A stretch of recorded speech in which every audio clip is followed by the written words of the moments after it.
أنا فلسطيني وماني متخبي، ما كنت خايف إلا من ربي. أنا بشفاف عيني، أنا شعفاط وماني متخبي، ما كنت خايف إلا من ربي.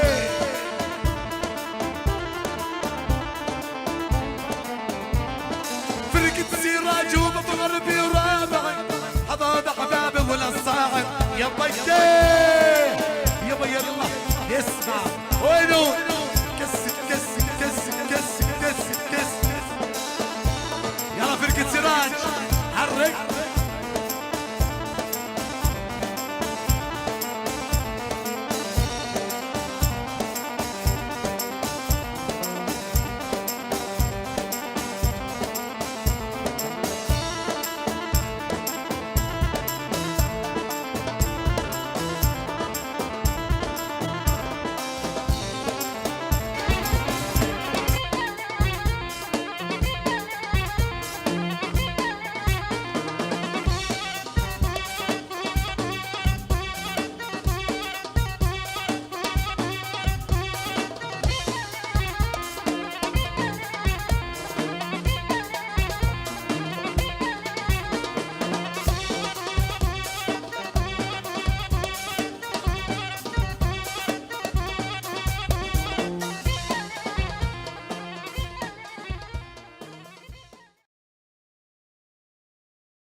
Few doubt that David and Solomon existed.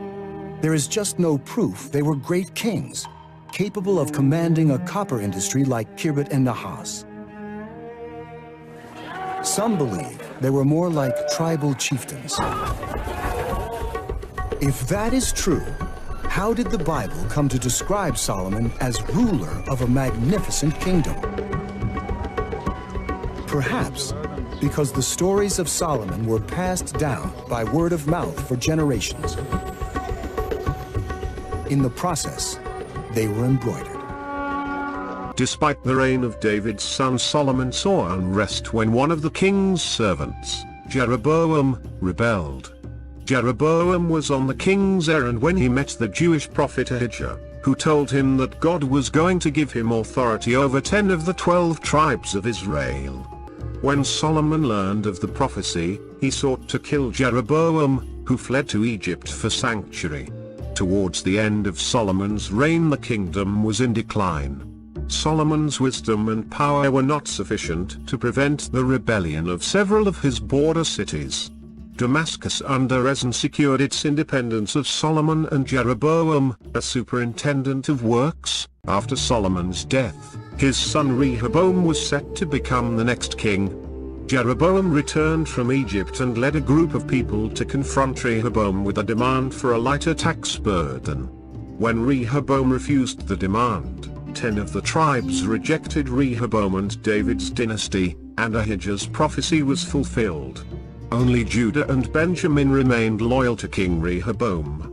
The northern tribes crowned Jeroboam as their king. Rehoboam made plans to mount an assault on the rebel tribes. Thus, the people of the northern tribes would have no contact with the tribes of Judah and Benjamin. The next 100 years of decline were marked by constant civil war and animosity between the kingdom of Israel and Judah. The land of Israel and Judah was a land in strife. The kingdom was not a stable one. The uniting of the 12 tribes of Israel was a fragile unity. Politics, disagreements over worship, pride, land rights, and jealousy plagued the region. The Bible notes that 5 years after Solomon died, an Egyptian army invaded, and Solomon's kingdom was crushed. In the 5th year of King Rehoboam, King Shishak of Egypt marched against Jerusalem with 1,200 chariots, 60,000 horsemen, and innumerable troops who came with him from Egypt. Many scholars claim the biblical account of Shishak's invasion of Israel is backed up by a giant relief in the ancient Egyptian city of Thebes. Figures containing images of bound captives and city walls represent the places Shishak ransacked. we can see that this raid is intended to cross the central hill country just north of Jerusalem. No pharaoh before him did this. They always just moved along the coast. That means he in particular wanted to reach the area of Jerusalem. Perhaps the Solomonic kingdom threatened some Egyptian interests in this region. If that is the case, Shishak's raid is one last piece of compelling evidence for the rising power of Solomon's kingdom. If ancient Israel was a land of tribal chiefdoms, why would Shishak bother to invade? Perhaps this was a Sherman's march through the ancient Near East to flatten its upstart kingdoms. I'm standing here at Karnak Temple, the largest temple complex in the Middle East. This whole complex here covers over 60 acres. And one of my favorite spots at Karnak, and there are so many of them here because it's such a huge complex, is what's called the Shishak or Shishak Wall. Now this wall covers the conquests of the Pharaoh Shishak. And to put it into biblical scripture context, he would have been a contemporary with Rehoboam, the son of Solomon, son of David. Rehoboam was invaded by Egypt. Israel was invaded by Egypt during Rehoboam's reign. And they came in and they took all of the gold out of the temple and brought it all back to Egypt. On this wall, we can't point it out specifically because they're kind of hard to see. But what you see are the names in cartouches with the Semites, with the people with the beards, with their hands tied behind their backs. And on the names, on the cartouche, is the name of many cities in Judah. Jerusalem is not specified.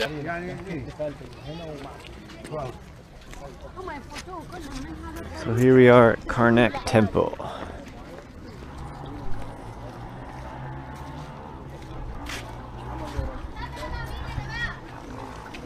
Sorry.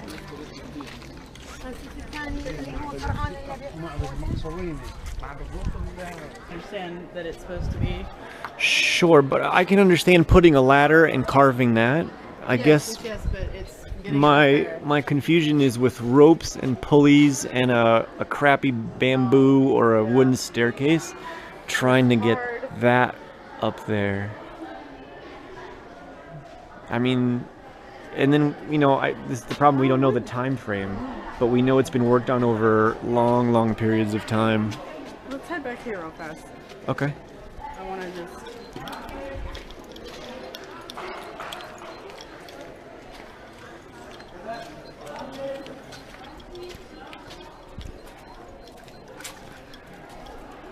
This stela is what the Egyptians would have called a triumph stela, a victory stela, commemorating victory over foreign peoples.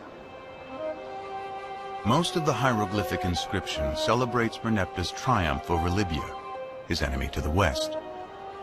But almost as an afterthought, he mentions his conquest of people to the east in just 2 lines. The text reads, Ashkelon has been brought captive, Gezer has been taken captive, Yanoam in the North Jordan Valley has been seized, Israel has been shorn, its seed no longer exists. History proves the pharaoh's confident boast to be wrong. Rather than marking their annihilation, Merneptah's stela announces the entrance onto the world stage of a people named Israel.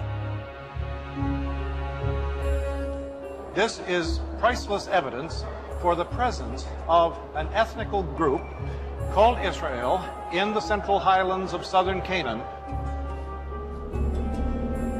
The well-established Egyptian chronology gives the date as 1208 BC.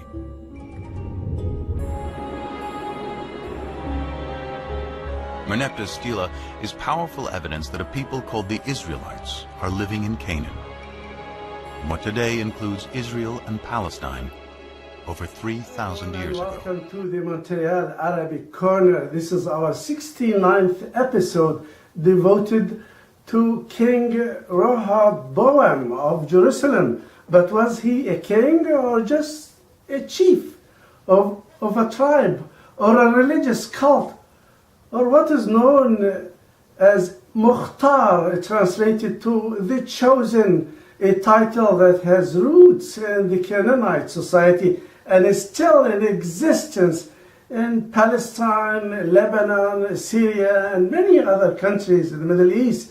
More often, the Mukhtar is called and treated as a king. When we read the biblical tradition concerning Solomon, there is no doubt that the text is exaggerating to a huge extent the mentions of the kingdom, the prosperity, all those gold troves in Jerusalem, etc. The fact that Solomon had 1,000 wives. I mean, there was almost 1,000 people living in Jerusalem at that time. So to have 1,000 wives, it would be quite difficult. Rehoboam was the fourth king of Israel according to the Hebrew Bible, which was written and compiled by Ezra, the scribe, after the Babylonian exile, just about 500 years from our king, from the oral tradition. The book of Ezra describes how he led a group of Judean exiles living in Babylon to their home city of Jerusalem, where he is said to have enforced observance of the Torah and to have cleansed the community of mixed marriages. Ezra, known as Ezra the scribe in Shazorlic literature, is a highly respected figure in Judaism. The scribe wrote that the kingdom of Solomon, according to Ezra, began to crumble under his successor for imposing the Selim taxes, and later with the tax increase that the 10 northern Jewish tribes rebelled and separated from his authority to form an independent authority in Samaria under Jeroboam. Rehoboam remained as a chief or a king of only the southern kingdom in Jerusalem. But archaeologists, the Egyptian engraving on the Karnak temple walls tell another story about the land of Canaan and its rulers. They mention the land of Palestine, but nothing about King Rehoboam or a kingdom in Jerusalem. Moreover, the Quran and the Prophet Muhammad of Islam said nothing about Rehoboam and was not mentioned as a prophet. Biblical story, rebellions swept the land after the death of Solomon for his mistreatment and high taxes, were border cities seeking independence such as Damascus and others, in addition to the separation of Jeroboam in Samaria at the end of the Solomon rule, and the ascension of Rehoboam to his father's throne. Ezra put the blame on Rehoboam's mother, Naamah, who was a Ammonite, a Canaanite, the tribe. Josephus, the renowned Jewish historians, had the rebels exclaim, "We leave to Rehoboam the temple his father built." Rehoboam trouble began after his 5-year rule, but continued in his next 17 years, and was accused of having male cult prostitutions in the land, and had sporadic attacks and wars against Samaria.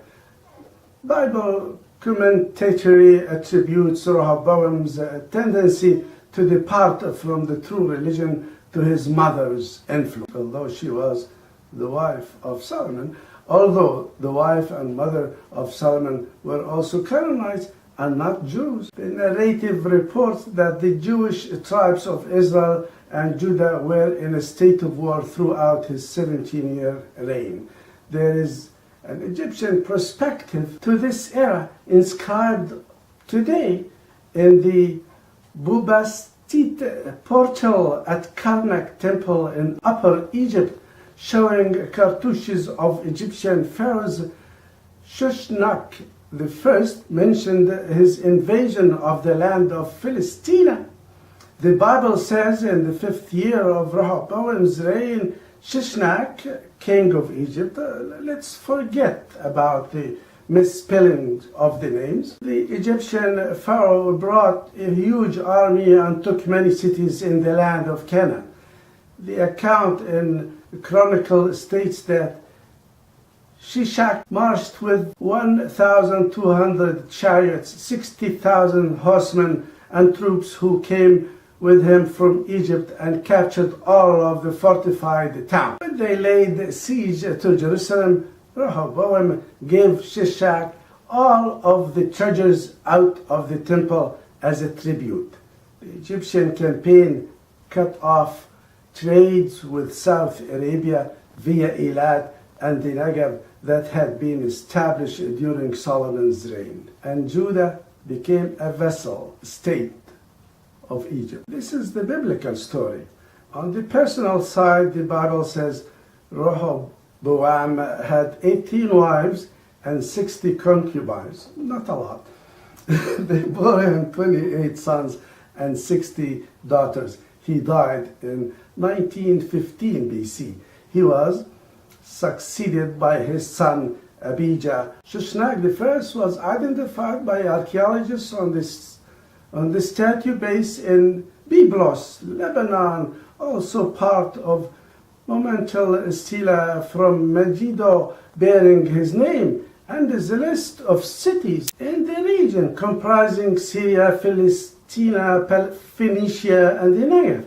He listed in his temple on the walls, it still exists, some 156 names. These inscriptions give no details for these expeditions and mentioned only the victory over the Asiatic. Names of city-states and kingdom. How come the kingdom of Israel and Jerusalem were not mentioned? They are missing from the list. They are not there. But yes, there is an inscription on the walls of the Karnak. It reads, Israel has been wiped out, its seeds is no more. It does not say the kingdom of Israel, but rather the tribe of Israel, identifying the tribe of Israel as part of Palestine, the land of Canaan. There were several other tribes, as the Torah tells us, and history also, but obviously the tribe of Israel was causing a havoc in the land to be mentioned.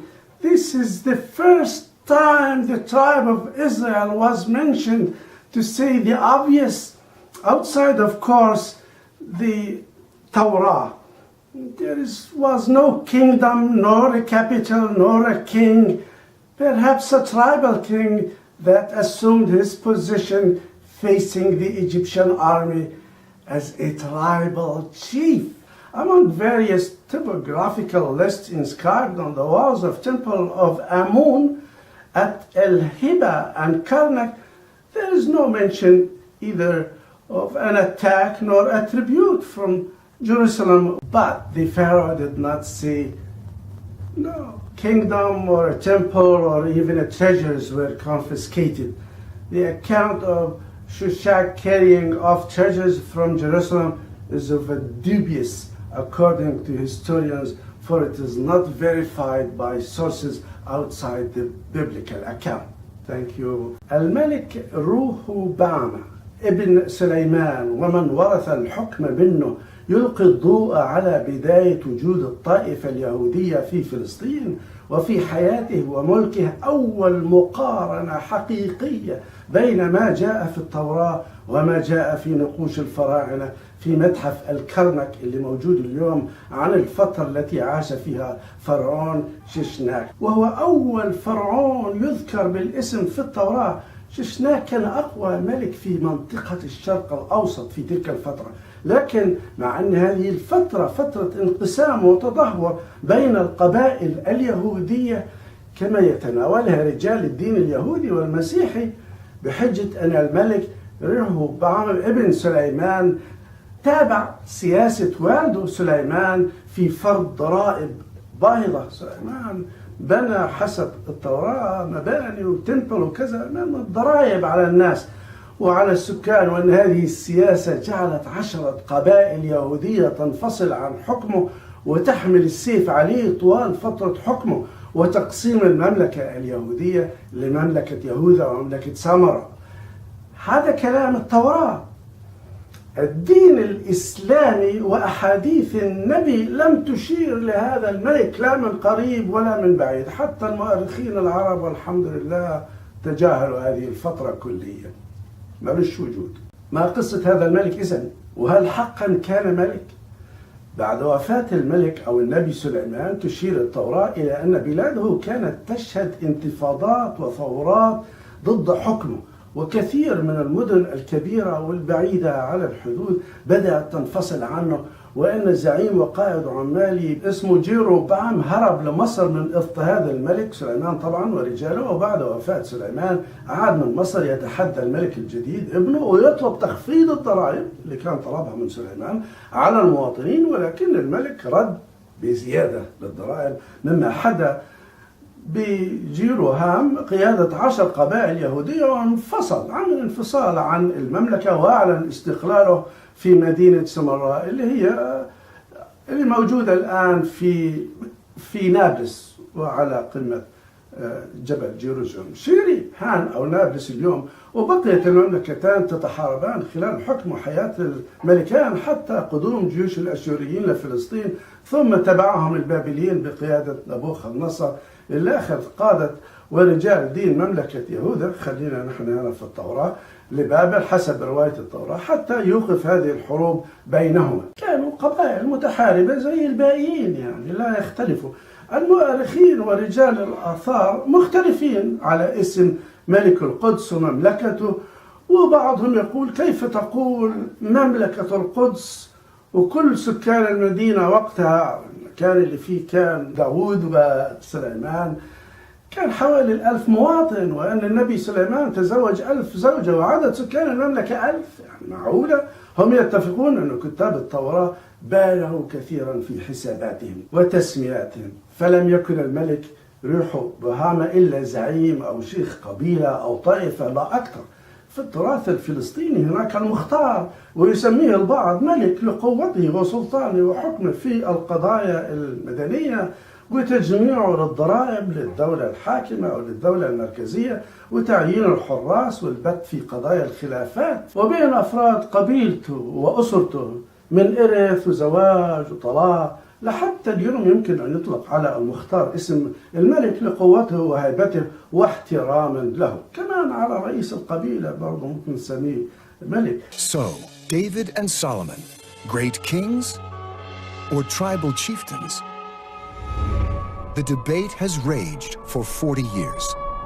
ملوك الطائفة اليهودية اللي ما كانوا منطقيين، فلم يكونوا إلا مخاتير لطوائفهم وحواريهم، لكن العم عزرا اللي كتب التوراة بعد السبي البابلي وبعد 600 عام من هذه الملوك من ملوك إسرائيل الأوائل بالغ شوية في كتاباته وحتى في قصصه الدينية اللي غير العالم فيها وغير الديانات. Ezra, also called Ezra the scribe and Ezra the priest in the book of Ezra. According to the Hebrew Bible, he returned from the Babylonian exile and reintroduced the Torah in Jerusalem.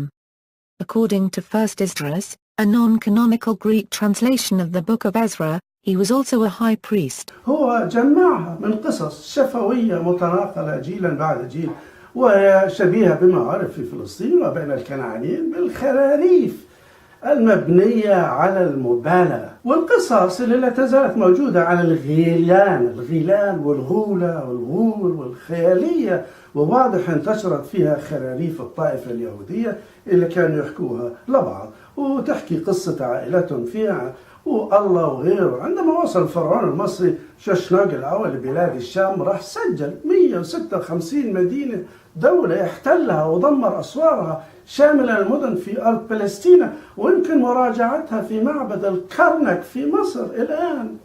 وليس هناك اسم ملك رهوبام ولا حتى ذكر للملك سليمان ولا داود، ولا ذكر في المعبد في الكرنك انه اخذ فلوس ولا مجوهرات من معبد يهودي، ولا حتى اساسا ذكر اسم مملكة او معبد يهودي في نصف فلسطين.